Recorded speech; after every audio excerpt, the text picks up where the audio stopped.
Well, there's a fascinating text I was thinking about from in Bava Metzia 65a to b, where they're talking about Tarsha. They're talking about sort of credit. So like you wanna you pay for something now. You're gonna have something now, but you're gonna pay for it later at an expense, more larger price.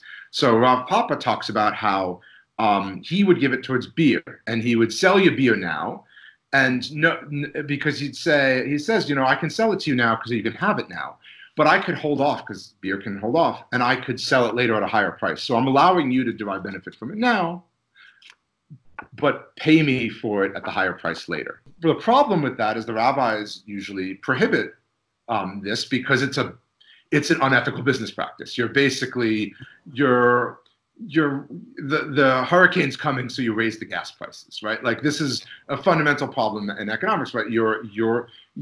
So they have a problem with it. You should pay if you want it now and you're giving to the person now, they should pay the rate now. And he says, he should be allowed this. And his argument is his beer doesn't spoil, so we could wait. So he says, I don't have to sell it now. I could wait till it's a higher price, but and I don't need the money. He even adds, wow. Right? It's incredible that he doesn't need the money. I mean, he's already rich then. Right. Like, I don't need the zoos. I've got the money. I don't need the money. It's not going to spoil. So I'm good. And this is actually quite important. I'm good. I have a product that's not going to spoil, so I can wait. I got cash money in the bank, so I don't have to worry about paying my bills. Yeah. Right?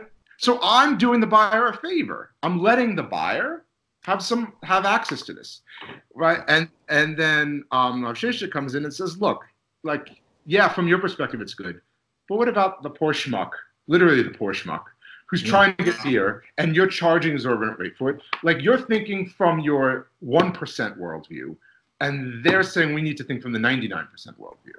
Not to import modern politics, but they're clearly saying, yeah, I know money bags, Papa, you got lots of money. And you say, why? Look at the mitzvah I'm doing. I'm allowing them, like, I don't need the money now, and it's not going to wait. So I'm allowing them the chance to do it. So I'm going to charge them an excessive rate. And they are saying, like, that's the wrong halakhic perspective.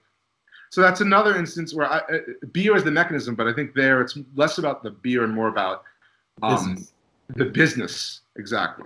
So that's sort of a fascinating text where usually this is the one instance where I find Rav Papa a little unlikable. Most of the other times he's very likable. I think this just comes from he's lost his perspective for a moment because he says, I don't need the money.